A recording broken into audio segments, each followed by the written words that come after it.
Rocket League. Legend of Zelda. Rocket League. Goo Goo Dolls. Shout out to my boy John Rzeznik and 50 Cent. Incubus. Ben Folds, piano legend. Shout out to my boy Jack Black, just bringing inspiration to the children. I was a children, and I decided to be inspired and play rock music with my buddies. School of Rock. Same movie.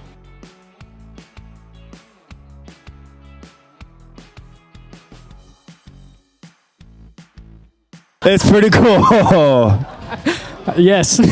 Yes, it's really, really cool. Yeah, it just feels good to be feeling good, you know? We'll try not to blow it on the next one.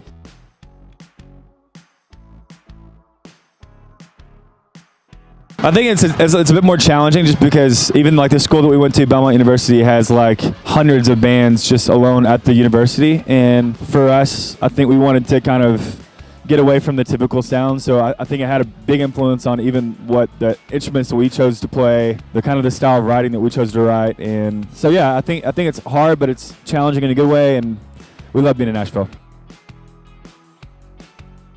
I think one of my favorite aspects is how nice people are here. I mean, I know that the passive-aggressive thing gets said, but to me as a Southern boy, I can feel like the coziness of a room when you walk in. Like when you walk into Spy House and you're like kind of cold outside and snowing, but you get in there and eat your coffee and it just feels cozy. I always try to rollerblade whenever I'm here, like the Mighty Ducks. Ducks fly together, and it just the sky tunnels, is that what they're called? Yeah. Just like to imagine like I'm them. And I love like the legacy that Prince has. It's just like so cool what he's given to this city and obviously his music. But yeah, it's just cool to see that that imprint that he has here. So we just found out that the lead singer of Muse is a fan of our music, which is really cool.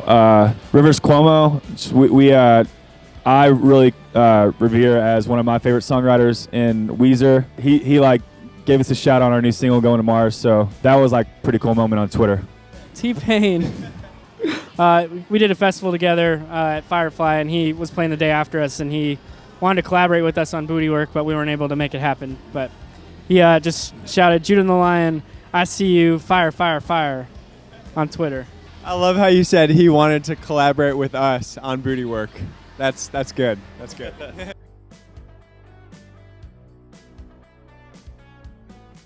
That's a tough one for me because it's my favorite song. It was like my number one. If we're gonna have like a number one single and I was gonna get to choose, that was gonna be my pick. I just think it's one of those songs that maybe best says what we want to say as a band, like the spirit of no matter what we've been through, what your story is, that we can go out and live our best lives and do anything we want and fulfill those dreams. I think, you know, as our story of a band and going through our own challenges and anyone that faces those, it's just really trying to evoke positivity and a spirit of hope in anything that someone believes they should do.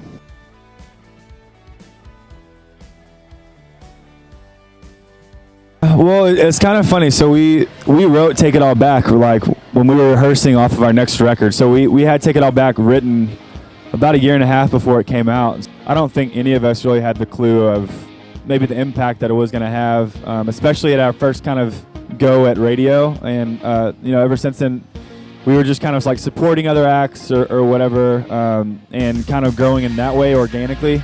And then just to have the radio support that we did on Take It All Back meant a lot. I think Suit and Jacket, the meaning of it and just kind of like where I was kind of emotionally when we were writing it means a lot to me. So for it to have impacted the way it has, it means a lot. Just for me emotionally, being about my grandpa's death and one of my best friend's death kind of helped me kind of process through that. And so in some way, if that can help somebody on the radio who's listening to it, means a lot to me.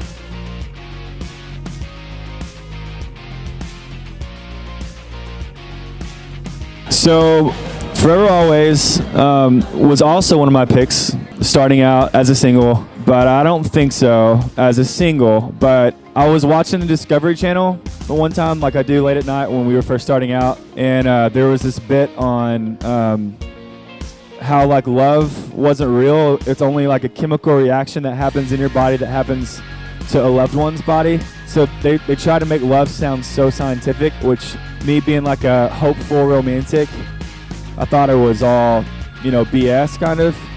So yeah, I wrote that song kind of hoping to kind of be like screw you. Like I'm in love with my wife because I'm in love with her, not because it's some scientific thing that's happening in my body. I was big on the Air Force Ones, like back in the day. I'm not anymore, but I probably should be. I gotta go Jordans, the classic Jordans. I think they're 97s. I like the black with the red, and or just like the classic Van, all white Vans, which do really bad in the snow. So maybe not here for the Twin Cities. I like Adidas and Timberlands. Those are kind of my go-tos. In 10 years, I think I see the band selling out stadiums. Come on, dude. Yeah. We're going to be playing at the U.S. Bank. Go Vikings. That's where the Super Bowl was. Yeah, we're going to be playing the Super Bowl at the U.S. Bank Stadium. Super Bowl. As long as Miles the DJ and Go 96 keeps playing our songs, anything can happen. Anything's possible. We can do anything. We're going to Mars. I just see us getting younger and releasing more music that we're excited about, dreaming to live and living to dream.